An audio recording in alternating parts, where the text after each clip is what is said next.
जय माँ तुलसी जय तुलसी जय श्री हनुमंत लाला की जय जय श्री हनुमंत लाला की जय जय श्री सीता की जय जय श्री सीता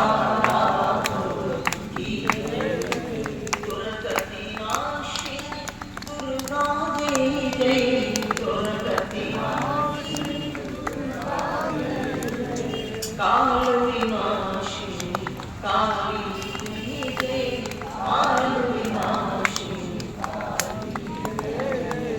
काल विनाशिनी काली जय काल विनाशिनी कुमार माणी जय जय कुमार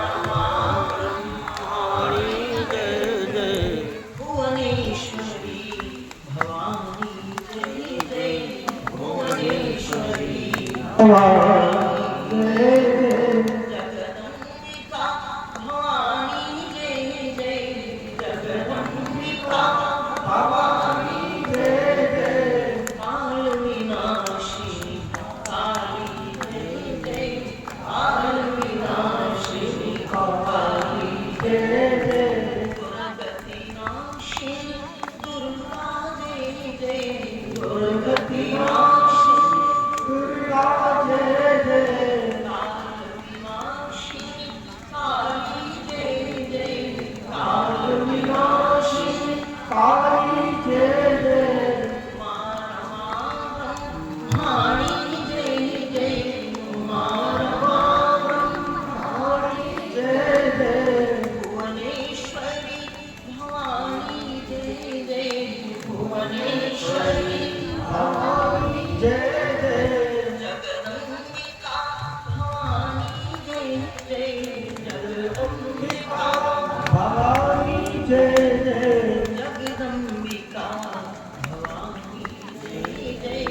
जगदम्बिका भवानी जय जय श्री राधा माधव की जय जय श्री राधा माधव की जय जय श्री राधा माधव की जय जय श्री राधा माधव की जय जय काल विनाशिनी काली जय जय काल विनाशिनी काली जय जय काल विनाशिनी काली जय जय काल विनाशिनी काली जय जय काल विनाशिनी काली जय जय बोलिए रामकृष्ण भगवान की जय भगवान की जय जय हो जय हो महाराज जय हो जिनकी प्रेरणा से इस गांव में इतना बड़ा आयोजन हो रहा है मेरे अपने भ्राता के समान परम श्रद्धे श्री स्वामी स्वरूपानंद महाराज पंचा सिंह समस्त विद्युत मंजरी सत्संग के पावन परिसर में विराजमान उपस्थित भगवत चरणानुरागी बंधुओं तथा भक्तिमती वात्सल्य मार्गदर्शक जीवन के उन क्षणों की बड़ी सार्थकता होती है जिन क्षणों में हम भगवान की कथा को श्रवण करते हैं। मानव के तन की बहुत महिमा है। 84 लाख योनियां हैं और उन 84 लाख योनियों में भटकते भटकते जब व्यक्ति के पुण्यों का कोश एकत्रित होता है, भगवत कृपा होती है, तब उसे मानव का तन मिलता है। संत कवि गोस्वामी तुलसीदास ने कहा कि उन 84 लाख योनियों की जो श्रेष्ठतम कृति है, जो श्रेष्ठतम रत्न है, वो मानव का तन है। नर समान अनेक कवनों दे संपूर्ण वैदिक वाङ्मय मानव के तन की महिमा का वर्णन करता है, मानव के तन की वंदना करता है। स्वर्ग नरक अपवर्गन सेनी ज्ञान विराग भक्ति शुद्धि। मानव के तन को प्राप्त करके व्यक्ति ये स्वर्ग की सीढ़ी भी है, नरक की जाने का भय रहता है। अगर मनुष्य के कर्मों की श्रृंखला में कोई दोष उत्पन्न होता है तो मानव का जीवन नरकीय यंत्रणाओं को भी भोगता है। मानव के तन की अत्यधिक महिमा है, साधना का धाम है, मोक्ष का द्वार है। और एक ऐसी नौका है जिस नौका पर बैठ करके मनुष्य संसार सागर के उस पार उतर सकता। ये मानव के मनुष्य को संसार सागर के पार उतरना है, लेकिन कभी कभी इस नौका में जब छिद्र हो जाते हैं तो ये नौका डूब जाती है और अपने साथ आपको भी डुबो देती है। आपके साथ साथ सारा समाज और राष्ट्र भी नष्ट हो जाता।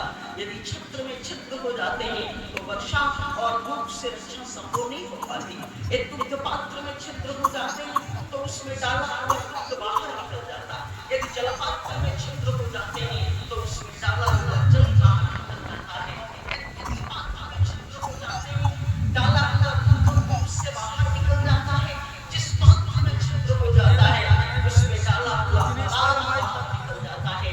नहीं भी छिद्र होगा, सर्वथा हानिकारक होगा, सर्वथा विनाशक होगा। यदि जीवन में छिद्र हो जाते हैं तो संपूर्ण जीवन संपदा ही विनष्ट हो जाया करती है।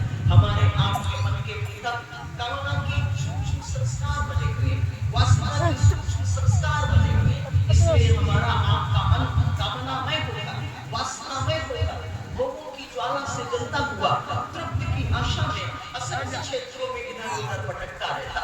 विषयों के प्रति मन का निरंतर इधर उधर भटकना ही हमारे मन में अनेक क्षेत्रों के हो जाने का कारण।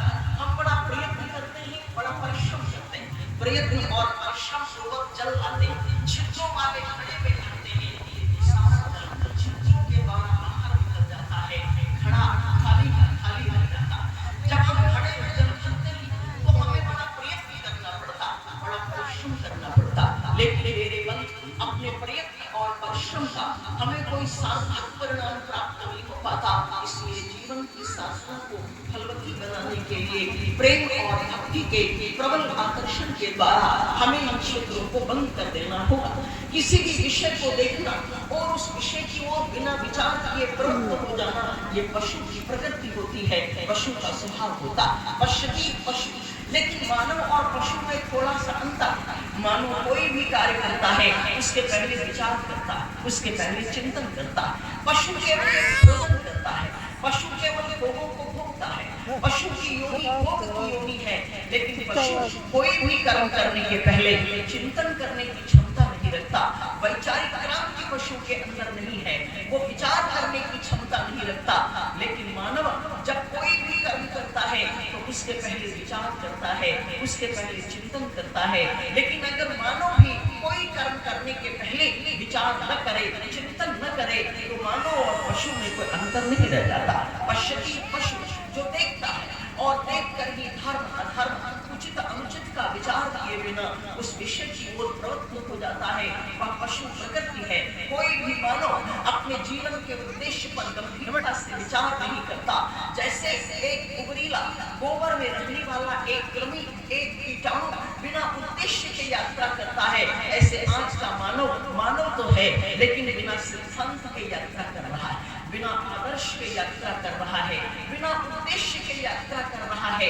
मानव के पास विद्या का धन है, सौंदर्य का धन है, बल का धन है, यौवन का धन है, संसार की संपत्ति का धन है, लेकिन मेरे बंधु ये सारे धन कालांतर में धराशायी हो जाते हैं, क्षीण हो जाते हैं। अगर किसी के पास सौंदर्य का धन है, यौवन का धन है, वृद्धावस्था आती है तो मनुष्य का सौंदर्य समाप्त हो जाता, सारा सौंदर्य क्षीण हो जाता, यौवन का धन वार्धक्य आने पर समाप्त हो जाता। अगर किसी के पास बल का धन है और उसके जीवन में कोई व्याधि आ जाती है, कोई रुग्णता आ जाती है, तो बल का धन व्याधि के आने पर क्षीण हो जाता। अगर किसी मानव के पास संसार की संपत्ति का धन है तो संसार की संपत्ति का धन भी क्षीण होता है। जब मानव के जीवन में दरिद्रता आ जाती है तो सांसारिक संपत्ति भी समाप्त हो जाती है। दरिद्रता का आगमन हुआ और संसार की संपत्ति का शमन हुआ, संसार की संपत्ति भी क्षीण हो जाती है।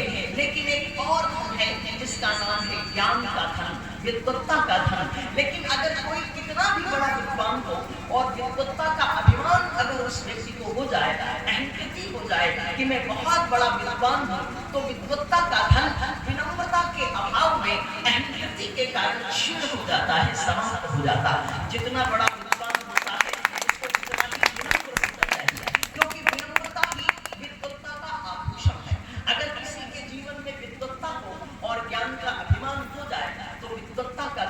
क्षीण होता, तो यौवन का धन, संसार की संपत्ति का धन, बल का धन, सौंदर्य का धन, विद्वत्ता का धन, ये सारे धन कालांतर में क्षीण हो जाते हैं। लेकिन एक ऐसा धन है जो कभी समाप्त नहीं होता। महाप्रभु चैतन्य से भगवान श्याम सुंदर ने प्रश्न किया। चैतन्य चरितामृत के अंदर एक श्लोक आता है। भगवान कृष्ण ने पूछा महाप्रभु से, चैतन्य तुम्हें किस वस्तु की आवश्यकता? जब लोग मंदिर में जाते हैं, एक छोटा सा दीप जलाते हैं, दीप प्रज्वलित करते हैं, तो उसके पीछे भी कोई कामना होती है। किसी की कामना संपत्ति की है, किसी की कामना पुत्र की है, किसी की कामना सांसारिक प्रतिष्ठा की है, अधिकार की है। लेकिन यहाँ तो ब्रह्म साक्षात सामने है, यहाँ तो परब्रह्म स्वयं आग्रह कर रहा है, चैतन्य तुम्हें किस वस्तु की आवश्यकता है? तो महाप्रभु चैतन्य चाहते वो सब कुछ परमात्मा से मांग सकते थे, लेकिन उन्होंने भगवान से क्या मांगा? न धनम न जनम न सुंदरी कविता व जगदीश कामे मम जन्मनि जन्मेश्वर भवताद भक्तिर्नैव। प्रभु अगर आप मुझे कुछ प्रदान करना चाहते हैं तो प्रदान करें, अपने चरणों का अवलंबन प्रदान करें, अपने चरणों का आश्रय प्रदान करें, तो संसार की सारी संपत्ति समाप्त हो जाती है।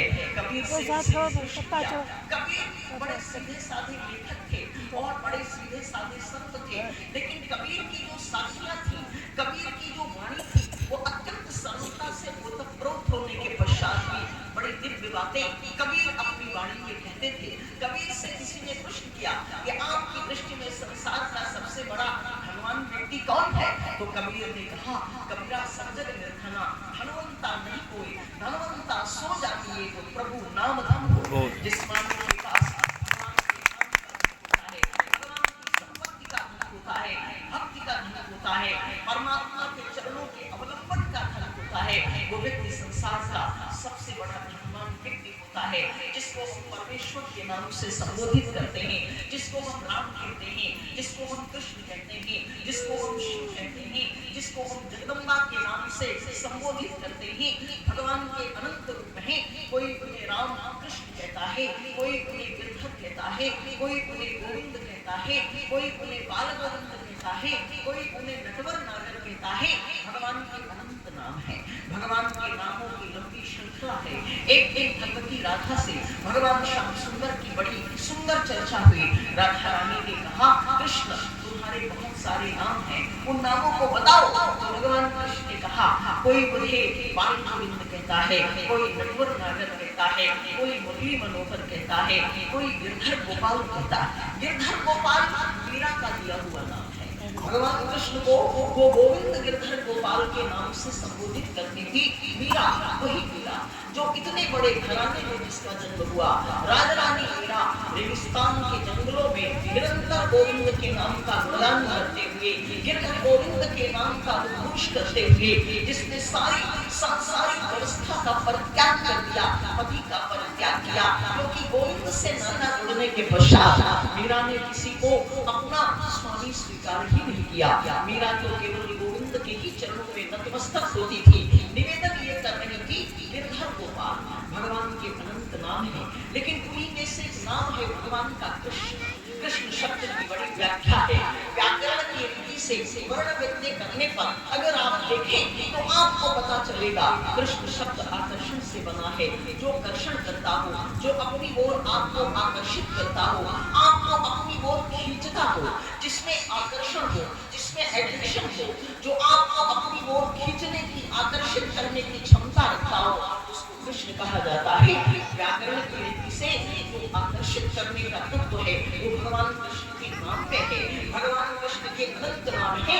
राधा जी ने कहा, कृष्ण तुम्हारे अनंत नाम है, लेकिन ये तुम्हारे जितने नाम हैं उनमें सर्वश्रेष्ठ नाम कौन सा है? तो भगवान कृष्ण ने कहा, मेरा कृष्ण नाम है वो सर्वश्रेष्ठ है। अगर कोई व्यक्ति भगवान कृष्ण का नाम लेता है तो उस व्यक्ति को 10 बार यज्ञ करने का फल मिलता है। अगर कोई व्यक्ति ये कहे कि मैं कृष्ण का नाम नहीं लूंगा, मैं तो 10 बार यज्ञ करूंगा, ऐसे व्यक्ति को तो पुनरेति जन्म, पुनः जन्म लेना पड़ता है।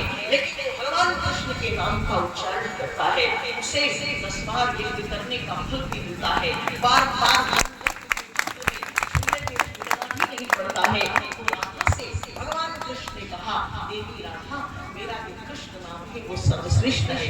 लेकिन राधा रानी ने एक छोटी सी व्यवधान की बात कही। उन्होंने कहा श्याम सुंदर, ये तो तुम्हारा कृष्ण नाम है, ये मुझे कुछ व्यवधानिक लगता है, इस नाम में कुछ कमियां हैं, इस नाम में कुछ दोष हैं, अगर आप चाहें तो मैं इसके दोषों का वर्णन करूं। भगवती राधा ने कहा, जब आप कृष्ण शब्द लिखते हैं तब का शब्द के नीचे एक राल लगाते हैं, कांटे के आकार में लगा हुआ ये कांटा का को खड़ा बनाता है, इसलिए जो ये कांटा है, ये तो कांटा तुम्हारे नाम के सौंदर्य का समापन करता है। कृष्ण, तुम्हारा ये कृष्ण नाम इसलिए अच्छा नहीं है क्योंकि इसमें कांटा लगा हुआ है, अगर तुम इस कांटे को निकाल दो तो तुम्हारा नाम श्रेष्ठ हो जाए, तो तुम्हारे नाम का सौंदर्य बढ़ जाए। भगवती राधा की इस विचारधारा को श्रवण करते हुए भगवान श्याम सुंदर ने कहा, देवी राधा, मेरा जो कृष्ण नाम है इसके नीचे जो का शब्द के नीचे कांटा लगा हुआ है, जो कांटा का को ग्रह बनाता है, अगर मैंने इस कांटे को निकाल दिया तो मेरा सौंदर्य तो बढ़ेगा, लेकिन मेरे गुण तत्काल समाप्त हो जाएंगे, क्योंकि इस कांटे में बड़ा वैशिष्ट है, इस कांटे में बड़ी विशेषता है। जैसे कुएं में कोई चीज गिर जाती है तो लोग उसको निकालने के लिए रस्सी डालते हैं और उसमें कांटा लगाते हैं, तब कुएं में डालने वाली चीज निकल आती है। जब हमारे भक्त हमारे नाम का उच्चारण करते हैं और कहते हैं कृष्ण, तब ये का शब्द के नीचे लगा हुआ कांटा भवसिंधु में डूबे हुए प्राणियों को खींच लेता। अगर मैंने इस कांटे को निकाल दिया तब तो भवसिंधु के लोग भवसिंधु में ही डूबते रहेंगे, इसलिए देवी इस कांटे को लगा रहने दो, इसकी अनंत महिमा है, भगवान के अनंत नाम है, किसी नाम से भी आप उनका उच्चारण करें, किसी नाम से भी आप उनका गुणगान करें, वही तो समस्त बाह्य भीतरीय रमणीयताओं का अच्छे स्रोत है। यह अशेष चराचर सृष्टि हमारे प्राणनाथ की ही रूप राशि है। समस्त सृष्टि और कोटि कोटि ब्रह्मांडों की भूख प्यास की एकमात्र प्रभु के प्रसाद के लिए ही है। ज्ञान कर्म भक्ति किसी भी मार्ग से हम चले, अंततः उसी विराट परमेश्वर में ब्रह्म में हम सभी विलीन हो जाते हैं। जैसे कोई नदी, जैसे कोई सरिता जब बाहर से चलती है तब उसका अंतिम क्षण होता है, अंतिम उसका स्वरूप होता है सिंधु के साथ सम्मिलन। लेकिन कोई भी सरिता, कोई भी नदी, चाहे वो कोई भी सरिता हो, तब तक अलग उसका व्यक्तित्व होता है, जब तक सिंधु के साथ उसका संगम नहीं होता है। सिंधु संगम होने के बाद सरिता सरिता नहीं रहती, वो फिर सिंधु बन जाती है। जीव और तत्व के बीच की जो रेखा है वो तभी तक है जब तक आप अपने आप को विलग मानते हैं, अन्यथा जब जीव की अंतिम स्थिति, अंतिम स्रोत, जब ब्रह्म में जीव अपने आप को विलीन करता है, तब जीवात्मा जीवात्मा नहीं रहती, वो ब्रह्म स्वरूप हो जाता है, वो परमात्मा का स्वरूप हो जाता है। वही तत्व जिसको श्रीमद् भगवद गीता ने कहा, वो आत्मा तत्व, वही ब्रह्म तत्व आप हैं, जिसको अग्नि के द्वारा सुखाया नहीं जा सकता, जिसको वायु के द्वारा कभी भी किसी भी प्रकार से, जिसमें कोई शुष्कता नहीं आती, जिसको अग्नि के द्वारा भस्मीभूत नहीं किया जा सकता, जिसका किसी शस्त्र के द्वारा छेदन नहीं हो सकता, वही तो मनुष्य का आत्म तत्व है, वही तो परमात्मा तत्व है जो आपके अंतर जगत में विराजमान है। मैं आपसे निवेदन करना चाहूंगी, धागा पिरोई हुई सुई को जाने पर शीघ्रता से मिल जाती है, क्योंकि धागा उसके साथ जुड़ा रहता है। ऐसे ही राम नाम के धागे से जुड़ा हुआ व्यक्ति, भक्ति के धागे से जुड़ा हुआ व्यक्ति इस संसार में कहीं विनष्ट नहीं होता है, तत्काल मिल जाता है, तत्काल समझ जाता है। कोई भी सरिता, कोई भी नदी कितनी ही गहरी क्यों न हो, उसमें जितना ही गहरा जल प्रवाहित हो रहा हो, भंवर पाषाण पकड़ आज जल जंतुओं से उसका मार्ग कितना ही दुर्गम क्यों न बन गया हो, लेकिन जब सेतु बना दिया जाता है, जब पुल का निर्माण कर दिया जाता है, तब सेतु के ऊपर से जाने वाला व्यक्ति सरिता के जल में बिना डूबे और बिना भीगे ही सरिता को पार कर जाता है। ये संसार एक बहुत बड़ा सिंधु है, इसमें विश्वों का जल प्रवाहित हो रहा है, लेकिन भक्ति और राम नाम के सेतु के ऊपर से जो व्यक्ति यात्रा करता है, वो इस संसार सिंधु के जल में न तो कभी डूबता है, न तो कभी भीगता है, न उसका अस्तित्व इससे प्रभावित होता है। लेकिन इस संसार सिंधु के विषय जल में डूबते बीते अब तो बहुत समय हो गया है, इसलिए आवश्यकता है इन पार्थिव भोगों से अपने मन को हटाइए और प्राणेश्वर प्रभु का वर्ण कीजिए। जैसे मधुमक्षिकाएं मधु को चारों ओर से घेर कर बैठ जाती हैं, ऐसे ही जो भगवान के भक्त हैं, जहाँ भगवान की कथा होती है उसको चारों ओर से घेर कर बैठ जाते हैं।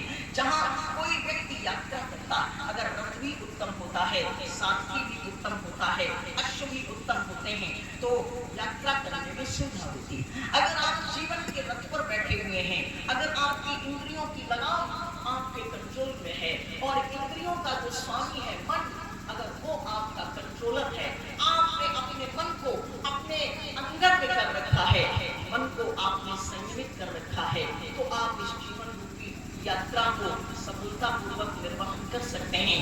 लेकिन मन अगर चंचल हो गया तो बड़ी कठिनाई है। मन के चांचल्य को दूर करने के लिए श्रीमद् भगवद गीता ने कहा, आत्मैव आत्मनो बन्धुरात्मैव विपुरात्मा। अगर किसी का मन चंचल हो गया तो वो शत्रु बन जाता है, और जब शत्रु बन जाता है तो मानव के साथ शत्रुता करने लगता है। इसलिए मन का जो चांचल्य है, मन का जो संतुलन है, उसको आपको चांचल्य को रोकने की आवश्यकता है, उसको संतुलित करने की आवश्यकता है। वैदिक साहित्य में ऋग्वेद की बात मुझे स्मरण में आती है।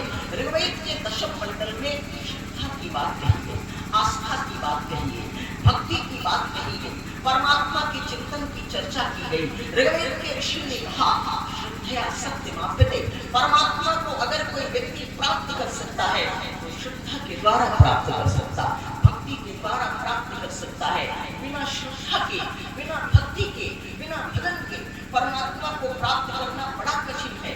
तेषां शतयुक्तानां भजतां प्रीतिपूर्वकं ददामि बुद्धियोगं तम् एतमां उपयन्ति ते। आपके पास बड़ी अच्छी व्यवस्था हो, बड़ा अच्छा कक्ष हो, उसमें बड़ी सुंदर शैया हो, भगवान के लिए सारी व्यवस्था हो, लेकिन बड़ी कठिन है। आस्था की बड़ी गहरी आवश्यकता। संसार में व्यवस्थाएं तो बदलती रहती हैं, चाहे वो आध्यात्मिक क्षेत्र की हो, चाहे वो व्यावहारिक क्षेत्र की हो, चाहे वो राजनीतिक क्षेत्र की हो, व्यवस्था कभी स्थायी नहीं रह सकती। व्यवस्था तो परिवर्तित होगी।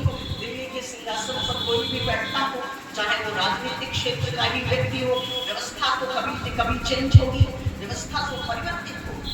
लेकिन व्यवस्था में आपको रहने की आवश्यकता नहीं, आपको तो आस्था की आवश्यकता है, आपको श्रद्धा की आवश्यकता है, आपको भक्ति की आवश्यकता है, क्योंकि आस्थावान व्यक्ति ही परमात्मा को प्राप्त कर सकता है। एक बड़े अच्छे भक्त थे जिनका नाम था सदन कसाई। सदन कसाई के जीवन में उसका एक ही लक्ष्य था, वो मांस का व्यापार करता था। कसाई का उसका शरीर था, इसलिए मांस तोड़ता था और तराजू में मांस रखता था और बराबर तोड़ता था। लेकिन एक दिन सदन कसाई को कहीं धोखे से भगवान शालिग्राम की प्रतिमा की प्राप्ति हो गई। वो भगवान की प्रतिमा है, वो शालिग्राम की प्रतिमा है, इस बात को सदन को इसका बोध नहीं था। सदन उस प्रतिमा को ले आया और एक तरफ स्टोन समझ करके, एक बढ़िया सुंदर चमचमाता हुआ चमकीला सुंदर सा पाषाण पत्थर का टुकड़ा समझ करके तराजू के एक पलड़े में उसने रखा भगवान की उस मूर्ति शालिग्राम को, और दूसरी तरफ रखा मांस। ये तो भगवान की प्रतिमा थी, जब वो तोड़ता था तो बराबर तोड़ जाता था। सदन ने कहा, ये तो बड़ा जादुई स्टोन है, ये तो बड़ा चमत्कारिक स्टोन है, ये तो बड़ा चमत्कारिक पत्थर है। अब मुझे बहुत सारे स्टोन्स की, पत्थरों की आवश्यकता नहीं रही, ये तो बराबर तोड़ देता है। बड़ा प्रसन्न रहता था। जब प्रातः काल तोड़ना प्रारंभ कर देता था तब आनंदित होकर के जिस मांस का वो तौल करता था, उसी मांस का एक टुकड़ा उस स्टोन के ऊपर भी रख देता था। भगवान की शालिग्राम की प्रतिमा है, इसका आभास उसे नहीं था, लेकिन फिर भी वो एक सुंदर सा टुकड़ा मांस का उसके ऊपर रख देता है। एक सन्यासी उधर से निकले, सन्यासी ने देखा कि अद्भुत दृश्य, सदन कसाई मांस तोड़ रहा है और वो भी भगवान की प्रतिमा से तोड़ रहा है, भगवान की मूर्ति से तोड़ रहा है। सन्यासी ने कहा सदन कसाई से, सदन तुम जानते हो जिससे तुम मांस तोड़ रहे हो ये क्या है? तो सदन ने कहा ये वो बड़ा चमत्कारी पाषाण पत्थर है, जब से मैं इसे लाया ये इसको मैं जहाँ रखता हूँ बराबर तोड़ता है, इसलिए मुझे बहुत अधिक पत्थरों की आवश्यकता नहीं पड़ती। सदन की बात सुनकर सन्यासी ने कहा ये सामान्य पाषाण का टुकड़ा नहीं है, ये तो भगवान की प्रतिमा है, तुमने बहुत बड़ा अपराध किया है, तुम तो अपराधी हो। सदन ने कहा अगर ये भगवान की प्रतिमा है, अगर मैंने अपराध किया है तो मैं दंड का अधिकारी हूँ। तो सन्यासी ने कहा बिल्कुल हो, तो कैसे, मुझे क्या दंड मिलना चाहिए? सन्यासी ने कहा तुम्हारा एक ही प्रायश्चित है, अगर तुम चाहो तो इस प्रतिमा को मुझे दे, मैं अपने साथ इसको ले जाऊंगा। सदन ने बड़े सम्मान पूर्वक उस संत को, उस सन्यासी को, भगवान की प्रतिमा, शालिग्राम की उस प्रतिमा को उसे प्रदान कर दिया। संत ने एक चांदी के डिब्बे में लाकर भगवान को कैद कर दिया, भगवान को बंद कर दिया। भगवान को बड़ी घुटन होने लगी। भगवान शालिग्राम ने अपने मन में सोचा कि देखो, सदन की आस्था व्यवस्था तो बड़ी टेढ़ी मेढ़ी थी, व्यवस्था तो बड़ी अद्भुत थी। वो प्रातः काल भी मुझे तराजू में रख कर के झूला झुलाता था, भोजन भी करा देता था, भोग भी भोग लगा देता था। लेकिन ये सन्यासी, इसने तो संत ने मुझे एक चांदी के डिब्बे में लाकर के बंद कर दिया। भगवान का ऐसा श्वास बसने लगा। भगवान ने कहा, मैं तो इसकी व्यवस्था में बड़ा घुटन अनुभव करता हूँ। सन्यासी को स्वप्न में कहा, जाओ तुरंत वापस दे आओ सदन को, मैं तुम्हारी सुंदर व्यवस्था में रहना नहीं चाहता। सन्यासी गए और सदन से कहा, सदन, भगवान मेरी व्यवस्था में रहना नहीं चाहते। भगवान ने मुझे स्वप्न में कहा, मैं तुम्हारे पास नहीं रहूंगा, मुझे तो सदन को वापस दे आओ। भगवान व्यवस्था से पसंद नहीं होते हैं, चाहे वो चांदी का कटोरा, चाहे वो स्वर्ण का कटोरा। अगर सदन के तराजू की आस्था और श्रद्धा श्रेष्ठ है तो भगवान कसाई के द्वार को भी स्वीकार करते हैं। मेरे मानव के जीवन में व्यवस्था की उतनी आवश्यकता नहीं है। भगवान के जीवन में आपको जब अगर घुसना है, प्रवेश करना है, भगवान के साथ जुड़ना है, तो आपको आस्था की आवश्यकता है। इसलिए ऋग्वेद ने कहा, श्रद्धया सत्य वाप्यते, सत्य को धारण करने का नाम ही श्रद्धा है। जीवन बड़ा क्षणिक है, जीवन बड़ा नश्वर है, इसके क्षणों का उपयोग नहीं करना चाहिए। मानव की बड़ी कठिनाई है कि वो अपने टाइम का बड़ा दुरुपयोग करता है। आपने देखा, प्रातः काल से लेकर संध्या काल तक मनुष्य के पास कितना समय है। एक उद्योगपति के पास भी उतना ही समय होता है, एक बहुत बड़े संत सन्यासी, एक सत्संगी के पास भी उतना ही समय होता है। आपने देखा होगा, लोग जब दोपहर की वेला में खाली टाइम का होता है तब एक दूसरे की निंदा करने में व्यतीत कर देते हैं। हमारा अपना डिपार्टमेंट जो सामने बैठा हुआ है, महिलाओं का एक स्वभाव होता है, वो घरेलू बातों में अपना समय व्यतीत करती हैं। लेकिन मैं आपसे निवेदन करना चाहूंगा, अपने टाइम को पास करने के लिए भगवान का चिंतन करें, भगवान के नाम का स्मरण करें, क्योंकि जीवन बड़ा नश्वर है, जीवन बड़ा क्षणिक है। स्वामी विवेकानंद ने अपने चिंतन में कहा था, time is short and day is long. समय बहुत थोड़ा है, जीवन का रास्ता, जीवन का मार्ग बहुत लंबा है। इसलिए इस क्षणिक नश्वर जीवन का सदुपयोग करना चाहिए। Time is short and day is long. समय बहुत थोड़ा और रास्ता बहुत लंबा, इसलिए जीवन का सदुपयोग कीजिए। Time and time wait for nobody, millions are devoted in the fullness of time. असंख्य प्राणी काल के गाल के अंदर प्रविष्ट होते चले जा रहे हैं। जीवन का अपना एक क्रम है, जीवन का अपना एक तरीका है, जीवन का अपना एक सिस्टम है। इसलिए वैदिक दर्शन ने कहा, ऋग्वेद संकेत करता है, श्रद्धया सत्य वाप्यते, सत्य को धारण करने का नाम ही श्रद्धा। यदि कोई मनुष्य असत्य बोलता है, असत्य आचरण करता है, तो वो भगवान की प्राप्ति नहीं कर पाता। क्षमा कीजिए, क्षमा करेंगे। भगवान की प्राप्ति वही व्यक्ति कर सकता है जिसकी वाणी सत्य संभाषण करती है। जो असत्य बोलता है वो कभी भगवान का साक्षात्कार नहीं कर सकता।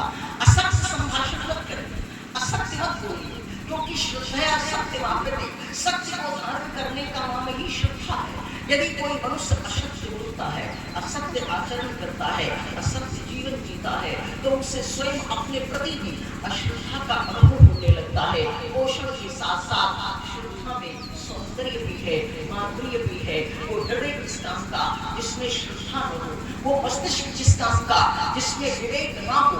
विवेक एक ज्योति है, विवेक एक लाइट है, जिससे मनुष्य का मार्ग सदैव मानव के सामने रहता है, दृष्टिगोचर होता है। श्रद्धा एक वाहन है, श्रद्धा वाहन के ऊपर बैठ करके मनुष्य अपने जीवन की यात्रा को करता। लेकिन मैं आपसे विनम्रता पूर्वक बात कहना चाहूंगा, ईश्वर बुद्धि का विषय है, ईश्वर आपके माइंड का विषय है, ईश्वर हृदय का विषय है, परमात्मा भक्ति का विषय है, परमात्मा भाव का विषय है। आज का बुद्धिवादी व्यक्ति अपनी बुद्धि के द्वारा परमात्मा को जानना चाहता है, अपने माइंड के द्वारा परमात्मा की तौल करना चाहता है। अगर किसी के ज्ञान का परिचय आपको करना, अगर किसी के अभिमान का परिचय आपको करना तो आपको बुद्धि की आवश्यकता होती है। बुद्धि के द्वारा किसी के ज्ञान का परिचय हो सकता है, लेकिन सेल्फ क्रिटिसिज्म, आत्म परीक्षा तर्क का लक्षण है। तर्क और विवाद के द्वारा आप परमात्मा को प्राप्त नहीं कर सकते, क्योंकि परमात्मा बुद्धि का विषय ही नहीं है। जहाँ बुद्धि विराम लेती है, जहाँ बुद्धि स्थिर हो जाती है, जहाँ बुद्धि मौन धारण करती है, वही परमात्मा की भक्ति का प्रारंभ होता है। स्वामी विवेकानंद से एक अमेरिकन ने प्रश्न किया, जरा बताएं धर्म की परिभाषा क्या है, धर्म कहाँ से प्रारंभ होता है और कहाँ से उसका समापन होता है। तो स्वामी विवेकानंद ने अपने प्रवचनों में अमेरिकन जनता को संबोधित करते हुए कहा, मैं आपको बताता हूँ, किसी भी वस्तु को देखने के बाद स्वाभाविक रूप से आपके मन में दो प्रश्न उठते हैं, एक वस्तु कैसे बनी और क्यों। इन्हीं दोनों प्रश्नों के उत्तर में धर्म और साइंस, धर्म और विज्ञान, इन दोनों की सीमा समाप्त हो जाती है। और स्वामी विवेकानंद ने एक बात कही, science is system without knowledge, realise science is philosophy, realise philosophy is religion. जहां सारी दुनिया की साइंस, जहां सारी दुनिया का विज्ञान, जहां सारी दुनिया का भौतिकवाद मौन होता है, वहीं पर भारतीय धर्म का प्रारंभ। इसलिए श्रद्धा के द्वारा परमात्मा को एक बहुत बड़ा मनोवैज्ञानिक इस धरती पर पैदा हुआ था, उसका नाम था डॉक्टर सिगमंड फ्रायड। फ्रायड कहता था, जो व्यक्ति धर्म की बात करता है वो पागल है, जो धर्म की चर्चा करते हैं, जो धर्म का प्रवचन करते हैं, जो धर्म की व्याख्या करते हैं, वो पागल है। डॉक्टर सिगमंड फ्रायड इस दुनिया का सबसे बड़ा मनोवैज्ञानिक है। उसने धर्म को पागलपन कहा, लेकिन एक दिन फ्रायड स्वयं पागल हो गए। जब फ्रायड पागल हो गए तब उनकी चिकित्सा हुई, और जब उनकी मानसिक स्थिति में सुधार हुआ तब डॉक्टर फ्रायड ने पुस्तिका लिखी, डिस्कसेंस ऑफ सिविलाइजेशन। इस पुस्तक में डॉक्टर सिगमंड फ्रायड ने कहा, मैंने कभी धर्म को पागल कहा था, पागलपन कहा था, धर्म को मानने वाले लोगों को पागलपन कहा था, पागल कहा था, लेकिन अगर धर्म का कोई व्यक्ति खंडन करेगा, अगर धर्म को पागलपन कहेगा, जब मेरी मानसिक अवस्था में सुधार हुआ तब मैं इस पुस्तिका के द्वारा लोगों को संदेश देना चाहता हूँ, धर्म कोई पागलपन नहीं है। धर्म जो व्यक्ति पागल कहेगा और वो धर्म का खंडन करेगा, जैसे मैं पागल हो गया था वैसे सारा समाज पागल हो गया। धर्म को पागलपन कहना, जब अयोध्या की जन्मभूमि का प्रकरण उठा तब हम लोग बहुत छोटे से थे, 78 वगैरह का विषय है। मेरी बहुत युवावस्था थी उस समय पर ये सब प्रकरण प्रारंभ हुआ, और उस समय लोग अयोध्या की राम जन्मभूमि की चर्चा करते थे। ताला खुलेगा, ताला खुलने के बाद फिर और भी सारी प्रक्रियाएं हुई, और फिर अयोध्या की धरती पर राम जन्मभूमि का निर्माण हुआ। भगवान की बड़ी कृपा, आप में से बहुत सारे लोग पहुंचे और उन्होंने राम मंदिर का दर्शन किया। ये सब आस्था के द्वारा ही संभव हो सका, ये कोई व्यवस्था का प्रतीक नहीं है। अयोध्या की धरती पर कितना भी बड़ा राम मंदिर बन जाता, बिल्डिंग कितनी भी बड़ी बन जाती, वो अलग विषय है, लेकिन आपने इस बात को देखा होगा कि अगर आस्था व्यक्ति की प्रबल होती है, अगर आस्था व्यक्ति की विराट होती है, अगर आस्था व्यक्ति की विशाल होती है, कई बार ऐसा होता है। मैं इस मंच पर बैठ करके किसी भी जाति या वर्ण व्यवस्था की बात नहीं करना चाहूंगा, क्योंकि ये एक समत्व का मंच है। भारतीय धर्म और सनातन धर्म विशेष बस धर्म की चर्चा करता है। हमको उदार चलता है, हमको सारे साल के भीतर अपने परमात्मा का दर्शन करते हैं, अपने ईश्वर का दर्शन करते हैं। लेकिन मैं आपसे विनम्रता पूर्वक कहना चाहूंगा कि जिन लोगों ने धर्म को पागलपन कहा था, जिन लोगों ने हमारी रामता का खंडन किया था, जिन लोगों ने हमारी वैदिक संप्रदाय, हमारी वैदिक संस्कृति का खंडन किया था, जो कहते थे कि ये मुट्ठी भर हिंदू लोग किस इतिहास को परिवर्तित कर सकेंगे, किस परिवर्तन को ला सकेंगे। लेकिन मैं आपसे निवेदन ये करना चाहूंगी, अगर मुट्ठी भर लोग भी अपने मन में संकल्प कर लेते हैं, हिंदू की संख्या भले ही विशाल न हो, हिंदू की संख्या बहुत अधिक विराट न हो, लेकिन जैसे अयोध्या की धरती पर इन छोटे से मुट्ठी भर हिंदुओं ने एक सुंदर राम मंदिर का निर्माण करा दिया, अपनी आस्था के द्वारा, अपनी भक्ति के द्वारा, अपनी श्रद्धा के द्वारा। लेकिन अगर कोई आतंकवादी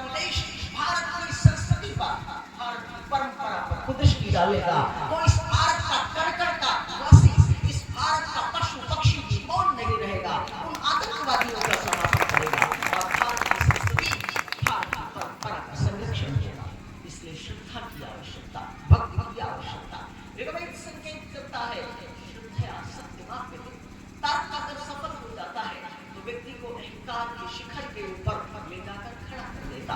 तर्क विफल हो जाता है तो अहंकार को छत करके पतन के गहरे गर्त में ले जाकर खड़ा कर देता है। तर्क का अर्थ होता है निर्णायक मैं हूं, न्यायाधीश मैं हूं, लेकिन श्रद्धा में ये भाव निहित है कि हमारे जीवन का जो निर्णायक है मैं स्वयं नहीं हूँ, हमारे जीवन का जो निर्णय करने वाला है मैं स्वयं नहीं हूँ, हमारे जीवन का निर्णायक तो परमात्मा है, हमारे जीवन का जो निर्णय करने वाला है वो परमात्मा है। लेकिन श्रद्धा दो प्रकार की होती है, परिपक्व श्रद्धा और अपरिपक्व श्रद्धा। जास राम सुमिरते कबारा उतरहि नरभव सिंधु अपारा, नर समान नहीं कवनो देहि, इसकी व्याख्या करने का प्रयत्न किया जा रहा है। श्रद्धा परिपक्व अगर होती है तो उसका कभी समापन नहीं होता, उसका कभी अंत नहीं होता, उसका कभी समापन हो ही नहीं सकता, क्योंकि परिपक्व श्रद्धा कभी भी टूटती नहीं है, कभी ढिलाई नहीं जा सकती है। लेकिन अपरिपक्व श्रद्धा टूट सकती है, अपरिपक्व श्रद्धा का समापन हो सकता है। जैसे कोई वृक्ष छोटा रहता है, उसको कोई भी व्यक्ति उखाड़ सकता है, कोई भी समाप्त कर सकता है, लेकिन जब वृक्ष की जड़ें एक बार धरती को पकड़ लेती हैं तो उस वृक्ष को काटना बड़ा कठिन हो जाता है, उस वृक्ष का अंत बड़ा कठिन हो जाता है। फिर तो वृक्ष को काटने के लिए शस्त्र का प्रयोग करना पड़ता है। अगर परिपक्व श्रद्धा आपके अंतर जगत में जागृत हो जाती है तो परिपक्व श्रद्धा को कोई भी व्यक्ति तोड़ नहीं सकता, परिपक्व श्रद्धा को कोई व्यक्ति काट नहीं सकता। आपने देखा होगा भारतवर्ष की एक बड़ी कठिनाई है, भारतवर्ष में जो गुरु का स्थान है बड़ा अच्छा है, बड़ा ऊंचा है। भारतीय परंपरा में गुरु को सर्वश्रेष्ठ माना गया है। मात्र देवो भव, पितृ देवो भव, लेकिन आचार्य देवो भव। आचार्य की परंपरा अत्यंत श्रेष्ठ है। सम्राट सिकंदर से किसी ने प्रश्न किया, जब वो विश्व विजेता था, उससे पूछा कि आप संसार में सबसे अधिक महत्व किसको देते हैं? सिकंदर ने कहा, विश्व का विजेता हो गया, मैंने सारे संसार को विजित किया, मैंने सारे संसार को पराजित किया, लेकिन मैं सबसे अधिक महत्व देता हूँ अपने आचार्य को, मैं सबसे अधिक महत्व देता हूँ अपने गुरु को।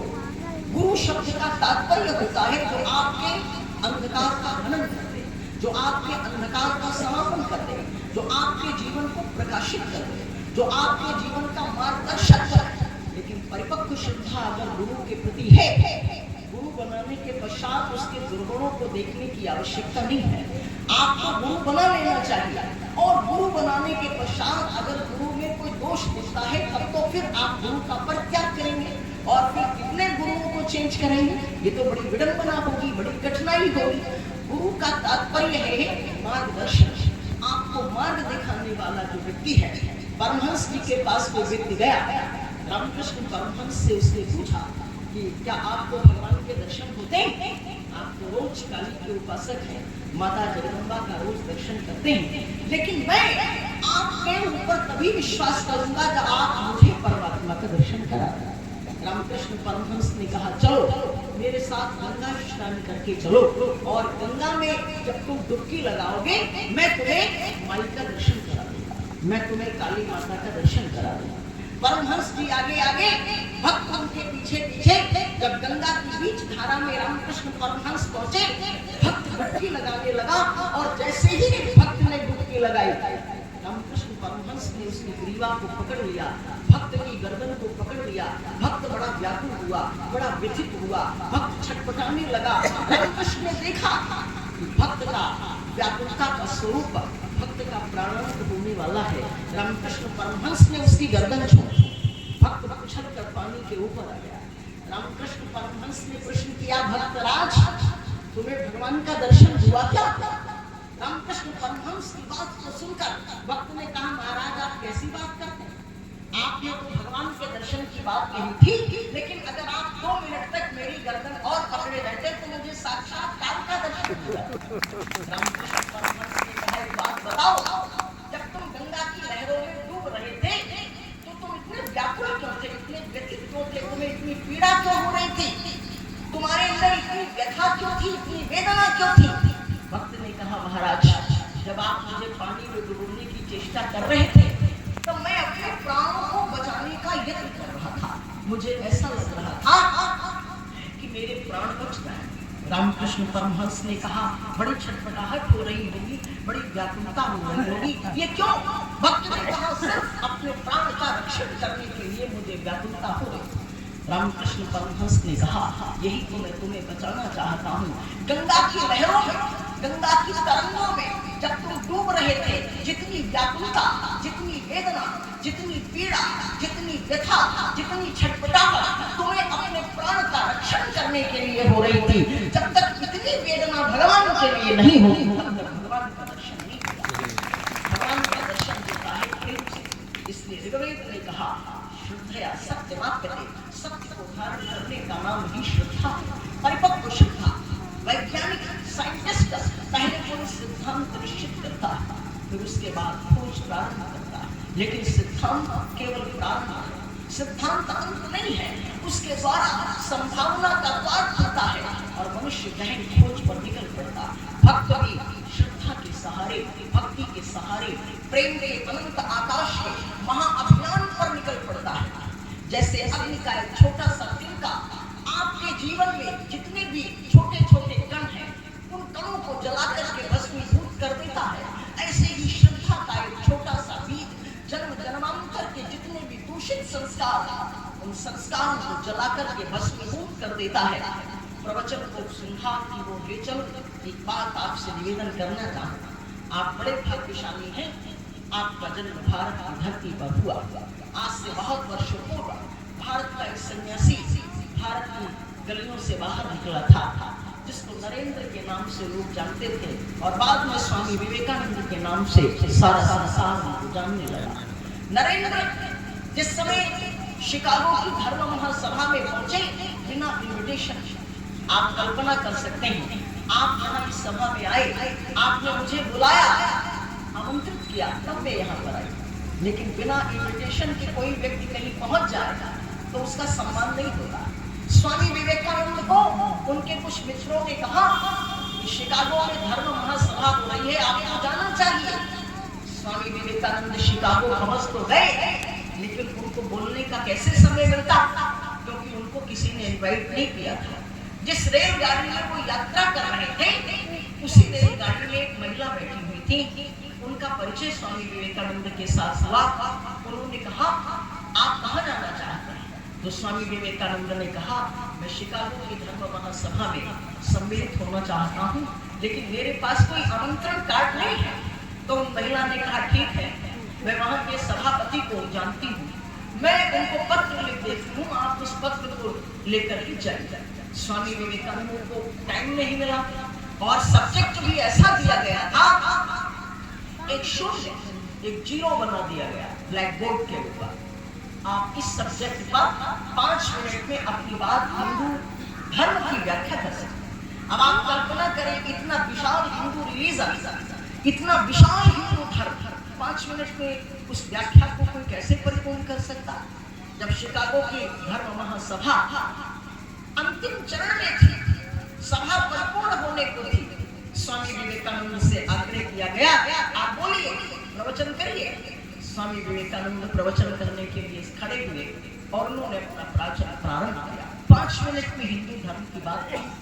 I will speak one sentence and that sentence begins like this, that our Indian philosophy begins from that point where the philosophy of that whole world ends. इतना विवेचन करने के बाद स्वामी विवेकानंद मौन हो गए।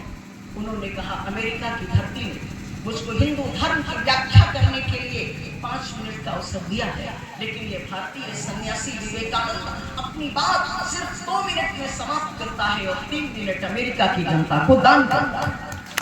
भारत की एक परिपाटी नहीं है, भारत कभी संचय में विश्वास नहीं रखता, भारत कभी अर्जन में विश्वास नहीं रखता। भारत ने सदा त्याग की परंपरा को स्वीकारा, भारत ने सदा बलिदान की परंपरा को स्वीकारा है। मैं राम को इसलिए नहीं मानती हूँ राम ने लंका को जीता, मैं श्री राम को इसलिए नहीं मानती हूँ कि श्री राम ने लंका को जीतने के बाद विभीषण को साम्राज्यवादी बना दिया। अगर आप मुझसे पूछें आप श्री राम को क्यों मानती हूँ, मैं श्री राम को इसलिए मानती हूँ कि श्री राम ने लंका को जीतने के पहले अपने आप को जीता, अपने चरित्र को जीता, अपनी शरीर को जीता। मैं श्री राम को इसलिए मानती हूँ, अगर श्री राम चाहते चक्रवर्ती सम्राट के पुत्र थे, अयोध्या से लेकर लंका तक की यात्रा स्वर्ण के रथ पर कर सकते, लेकिन श्री राम ने ऐसा नहीं किया। तापस वेश विशेष उदासी, 14 वर्ष राम वनवास। राम नंगे पैर गए, उदासी वेशभूषा में गए, कुटिया में रहे, सन्यासी जैसी वेशभूषा बनाई, गृहस्थ जीवन में रहते हुए भी गृहस्थ का परित्याग किया।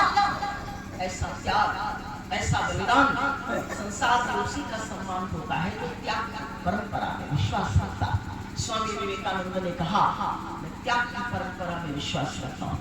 विवेकानंद की 5 मिनट की स्पीच अमेरिका में इतना प्रभावित हुए लोग, प्रातःकाल जो वहां का मुख्य समाचार पत्र निकलता था, न्यूयॉर्क टाइम्स, उसके प्रथम पृष्ठ के ऊपर स्वामी जी महाराज का चित्र छापा गया।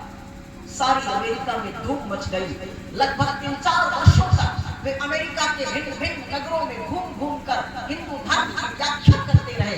लेकिन आज इस धर्म मंच पर बैठ करके मैं ये बात कहना चाहूंगी कि इस दुनिया में जगदीश नारायण की पूजा, बद्री नारायण की पूजा, लक्ष्मी नारायण की पूजा बहुत दिन से हो रही है और बहुत दिन तक होती रहेगी। लेकिन अगर भारत की धरती पर फिर से राम राज्य को स्थापित करना है तो जब तक दरिद्र नारायण की पूजा नहीं होगी तब तक मानवता का उद्धार।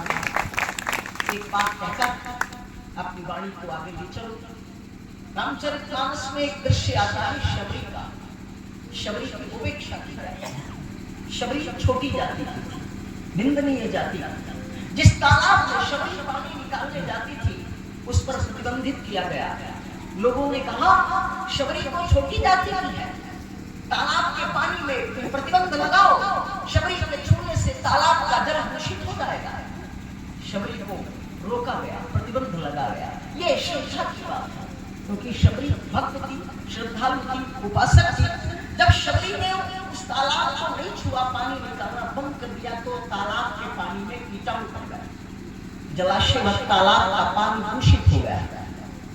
दूषित जल से दुर्गंध आने लगी। तो भगवान राम के सामने ये समस्या रखी गई कि शबरी की उपेक्षा हुई है, शबरी का अपमान हुआ है, शबरी का तिरस्कार हुआ है, एक श्रद्धालु का, एक भक्त का अपमान हुआ है, एक भक्त की उपेक्षा हुई है, एक भक्त का तिरस्कार। इसलिए तालाब के पानी में दुर्गंध आ रही है। भगवान ने कहा अब इसका एक ही उपाय है। तालाब के पानी में सुगंध आ सकती है, तालाब का पानी फिर से शुद्ध हो सकता है, लेकिन उसका एक उपाय है। भगवान राम ने उपाय बताया, अगर शबरी के चरणों का चरणामृत इसमें मिला दिया जाए तो तालाब का जल पवित्र। भक्त की उपेक्षा। भगवान अगर जाति को देखते तो शबरी के आश्रम पर नहीं गए। लक्ष्मण जी समीप में बैठे हैं। जब भगवान के उस स्वरूप को देखा कि शबरी इतना भूल गई, क्योंकि बुंदेलखंड की यात्रा जिन्होंने की होगी वहां जो धनबेरी में बेर लगते हैं वो काफी कड़वे होते हैं। शबरी ने सोचा कि श्री राम आए हैं, कहीं इनको कोई कड़वा बेर न लग जाए, किसी बेर में कड़वाहट हो तो वो बेर को खा ले, चख ले। लक्ष्मण जी को बड़ा क्रोध आया कि शबरी को जूठा खिला रही है भगवान को। लेकिन भगवान ने कहा हिलमी शबरी से, कहा रघुपति सुमुहामिनी बाता, मानो ये तो भक्ति कर जाता। हिलमी शबरी, आप कितनी भी सुंदर जाति की, आपकी वर्ण व्यवस्था कोई नहीं हो, लेकिन मानव के तन की जो महिमा है, आज की कथा का यही सूत्र रहा है। नर समान अनेक कवनों देहि, सुरनर मुनि याचत है जेहि, 84 लाख योनियों की श्रेष्ठतम कृति। श्रेष्ठतम कृति का ये श्रेष्ठतम उदाहरण तो मानव का तन, जो आपको बड़ी कठिनाई से मिला है। एक बात कहकर अपने प्रवचन को विराम देना चाहूंगी। मानव के तन की बड़ी गरिमा है। नर समान अनेक कवनों देहि, सुरनर मुनि याचत है। मानव का तन बड़ा पवित्र है। गोस्वामी तुलसीदास जी ने कहा मानव के तन की महिमा को समझने का प्रयत्न करें। भगवान से ज्यादा भगवान के नाम की महिमा है। राम एक तापसी तारी, एक स्त्री का उद्धार किया था, उसका नाम था अहिल्या।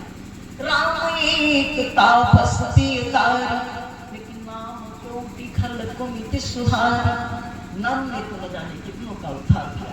राम के नाम की अनंत महिमा। राम सिंधु घन सज्जन धीरा, चंदन तरु हरि संत समीरा, सब कर फल हरि भगति सुहाई, सो बिनु संतन काहू पाई, अस विचारि जोई कर सतसंगा, राम भगति तेहि सुलभ विहंगा। अगर राम की समुद्र है तो उसके ऊपर से बरसने वाले जो मेघ है वो समुद्र है। अगर राम जी चंदन का वृक्ष है तो उस वृक्ष के ऊपर से बहने वाली जो समीर है, बहने वाली जो वायु है, वो संत लोग है। आर्ट ऑफ लिविंग, जीवन जीने की जो कला है, जीवन जीने का जो ढंग है, वो केवल भगवान की कथा ही सिखाती है, वो केवल भगवान का नाम ही सिखाती है। विश्व के तमाम देशों में मुझे भ्रमण करने का अवसर मिला। इंग्लैंड तो कम से कम 20-25 बार जाने का अवसर मिला, लेकिन मैंने इन तमाम देशों में जाकर के देखा संपत्ति की इतनी बाढ़, इतनी अंबार, लेकिन इतनी संपत्ति होने के पश्चात भी क्या लोगों को भगवान की आवश्यकता नहीं रह गई, ईश्वर की आवश्यकता नहीं रह गई।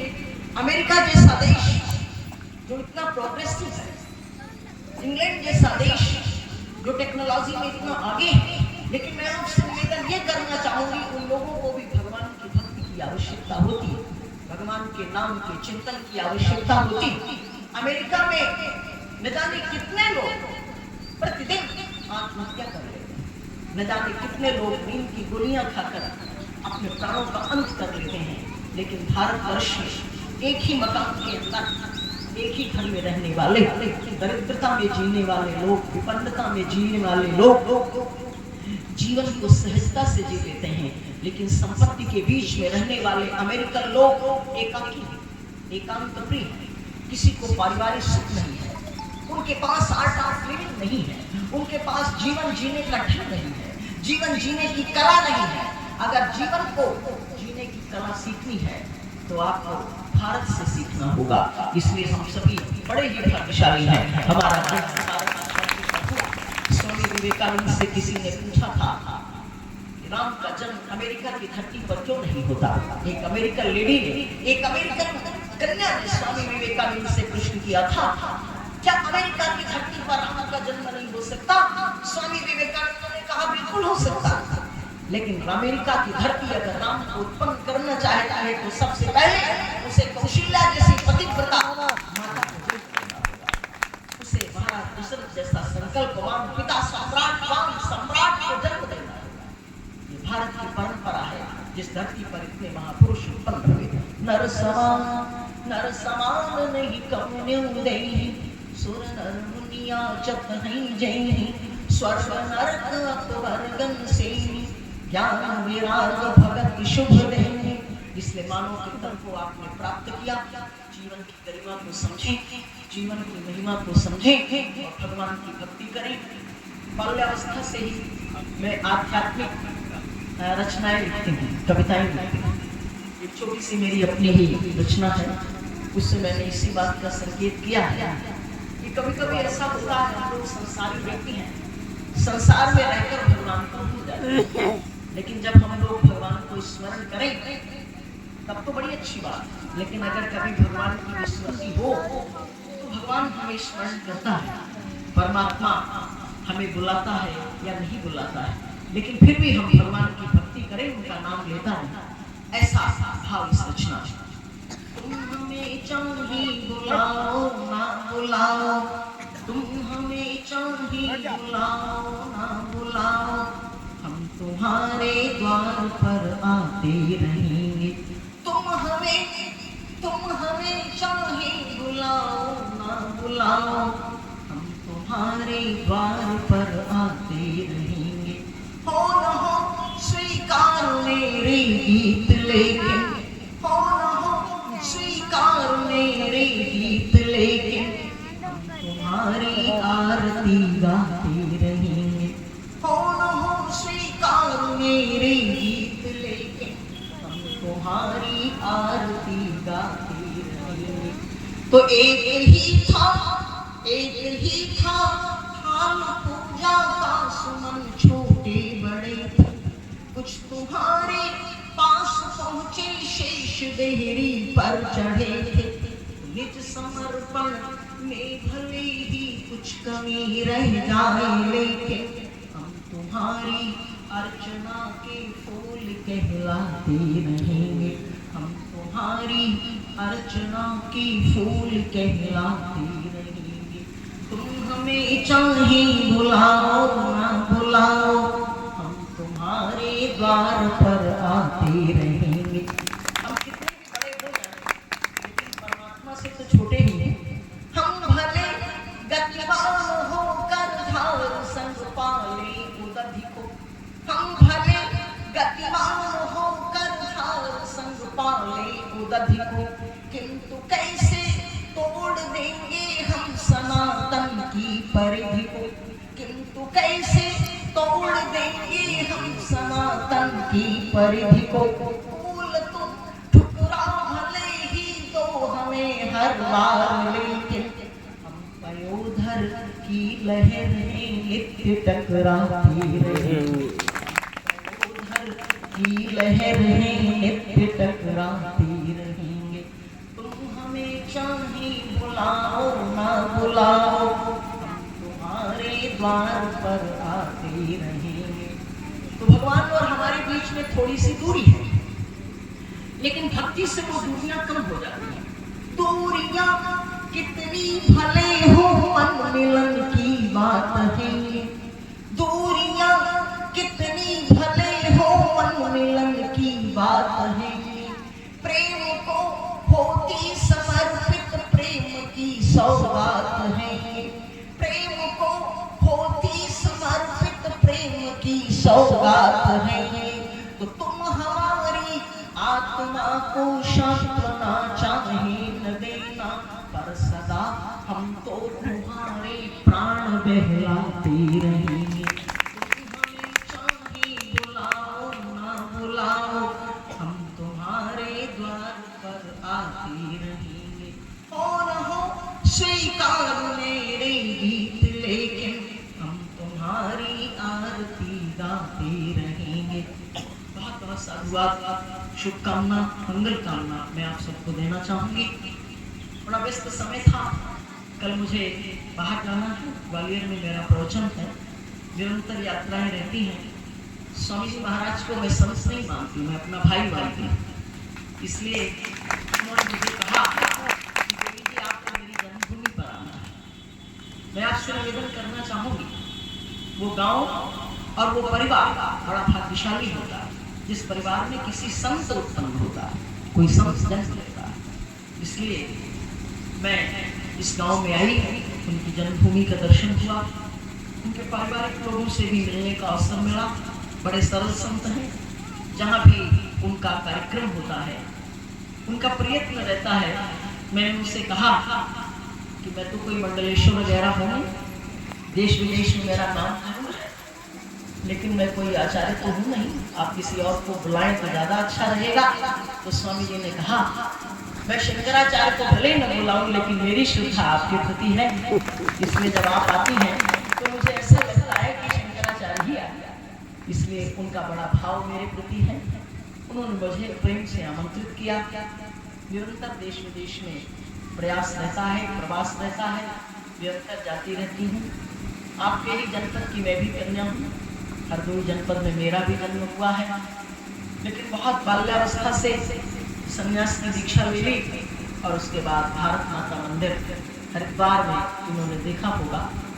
उसके जो संस्थापक थे स्वामी सत्यमित्रानंद जी, उससे मैंने सन 1980 जो मेरी बहुत छोटी आयु है, तभी मैंने संन्यास ले लिया था। ब्रह्मचर्य आश्रम से सीधे डायरेक्ट छलांग लगाने वाले लोग समाज का बड़ा कल्याण करते हैं। उन्हीं परंपरा में स्वामी जी महाराज हैं। इसका तात्पर्य ये नहीं है कि गृहस्थ सन्यासी नहीं बन सकता, गृहस्थ को भी सन्यास लेना चाहिए, लेकिन अगर तरुण लोग सन्यासी बनेंगे तो वो समाज का बड़ा कल्याण करेंगे, क्योंकि उनके पास बड़ा टाइम है, उनके पास एक लंबी श्रृंखला होती है। अब तो हम लोगों का उत्तरार्ध प्रारंभ हो रहा है, लेकिन फिर भी परमात्मा ने जो सेवा कराई उसके लिए परमात्मा को बहुत धन्यवाद देती हूँ। एक अच्छा जीवन उन्होंने दिया। ईश्वर करे आप सभी के भीतर आपके इष्ट का निवास स्थान हो और आप सभी की कामनाएं पूर्ण हो। ऐसी शुभकामना के साथ आइए दो बार संकीर्तन करें। गोविंद जय जय गोपाल जय जय, गोविंद जय जय गोपाल जय जय, श्री राधा रमण हरि गोविंद जय जय, श्री राधा रमण हरि गोविंद जय जय, गोविंद जय जय गोपाल जय जय, गोविंद जय जय गोपाल जय जय, गोविंद जय जय गोपाल जय जय, गोविंद जय जय गोपाल जय जय, श्री राधा रमण हरि गोविंद जय जय, श्री राधा रमण हरि गोविंद जय जय, श्री राधा रमण हरि गोविंद जय जय, श्री राधा रमण हरि गोविंद जय जय, हमारो धन राधा श्री राधा श्री राधा, हमारो धन राधा श्री राधा श्री राधा, नाम धन राधा श्री राधा श्री राधा, नाम धन राधा श्री राधा श्री राधा, परम धन राधा श्री राधा श्री राधा, परम धन राधा श्री राधा श्री राधा, हमारो धन राधा श्री राधा श्री राधा, हमारो धन राधा श्री राधा श्री राधा, हमारो धन राधा श्री राधा श्री राधा, हमारो धन राधा श्री राधा श्री राधा। बड़े प्रेम के साथ जय घोष करें, सारा मंडल मंजरित हो जाए।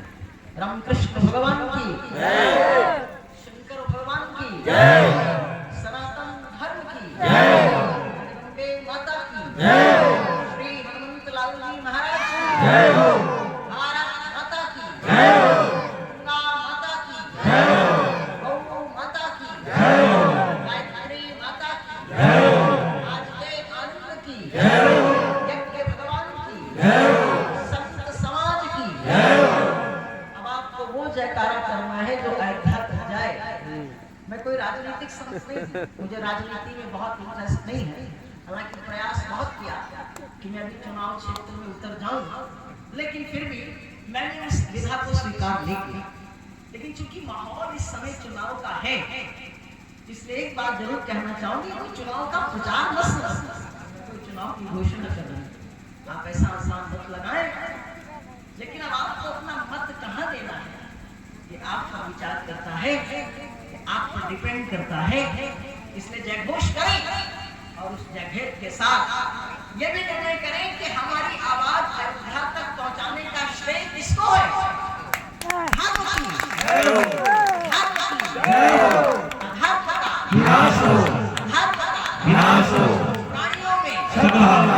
प्राणियों में विश्व का कल्याण हो, विश्व का कल्याण हो। पार्वती पते ओम शांति ही शांति ही शांति। बहुत सुंदर सा प्रवचन, उद्बोधन, मार्गदर्शन दीदी जी के द्वारा हमको मिला।